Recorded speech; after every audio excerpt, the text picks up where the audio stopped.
Herat, Afghanistan, President Ashraf Ghani ordered the extension Saturday of a first-time ceasefire with Taliban insurgents, offered to provide medical treatment to injured Taliban fighters and announced that 46 Taliban prisoners had been released Friday as a sign of official goodwill.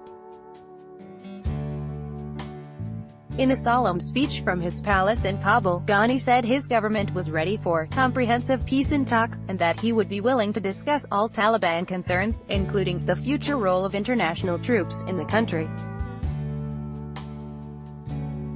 He did not say how long the extension would last. Taliban fighters greet residences in Sirkot district of Nangarhar province, east of Kabul, Afghanistan, where a bombing on Saturday killed 26. Nangarhar Provincial Police Chief Ghulam Sandai Stanakzai said most of the dead and wounded were believed to be Taliban. Ramat Gul, Associated Press. Ghani's dramatic announcement aimed to build on the extraordinary success of the ceasefire's first day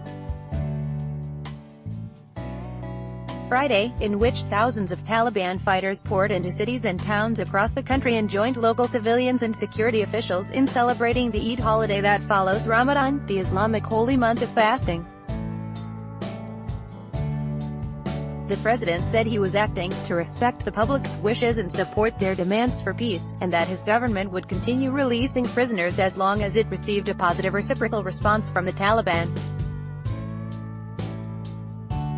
There was no immediate comment from the group, which has been fighting to regain power since 2002, after Taliban religious rulers were ousted by Afghan and U.S. forces. In Washington, Secretary of State Mike Pompeo expressed support for Ghani's ceasefire extension and offer of peace talks. In Kabul, a statement from U.S. military officials echoed Ghani's declaration that such talks must include a discussion of the role of foreign forces. The United States is prepared to support, facilitate and participate in these discussions, the statement said. Article continued below. Read more. Unprecedented Afghanistan ceasefire joins Taliban. Citizens in Eid celebrations. Taliban announced brief ceasefire, offering Afghans hope for lull in war. Militant attack on Afghan government building kills 10 American troops. Have been fighting in Afghanistan since 2002, although most combat forces withdrew in 2014. The current U.S. military advisory mission, with about 13,000 troops, has been training and supporting Afghan defense forces as well as providing air combat support. The Taliban have repeatedly demanded that all foreign troops leave as a condition for talks.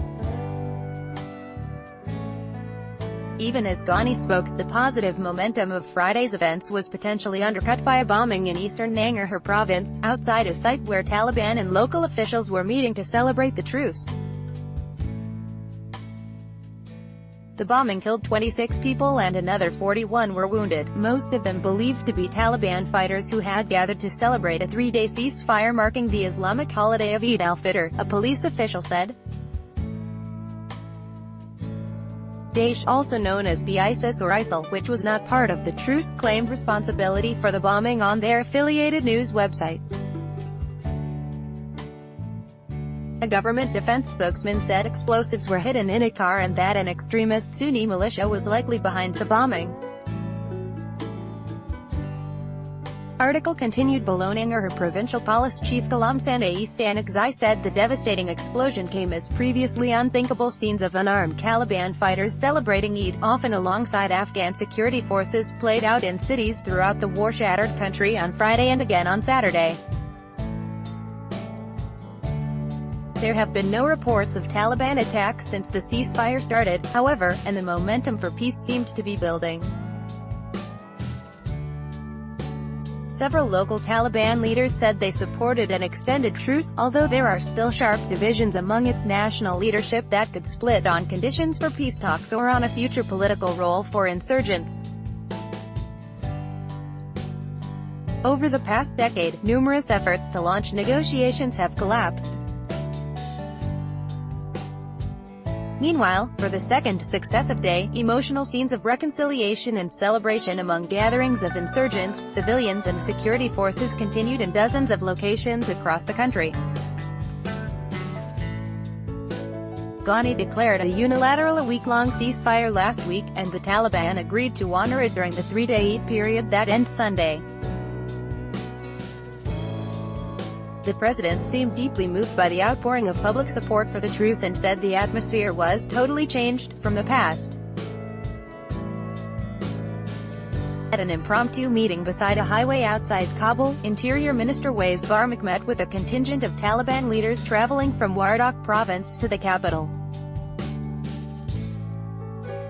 In a video shown on social media, Barmak embraced the leaders and said, "We are all Muslims and brothers." Some Taliban fighters were reported to reach the capital, where they visited friends and relatives, and a caravan of peace activists from Helmand province, a southern desert region that has seen years of heavy fighting, was also making its way to Kabul.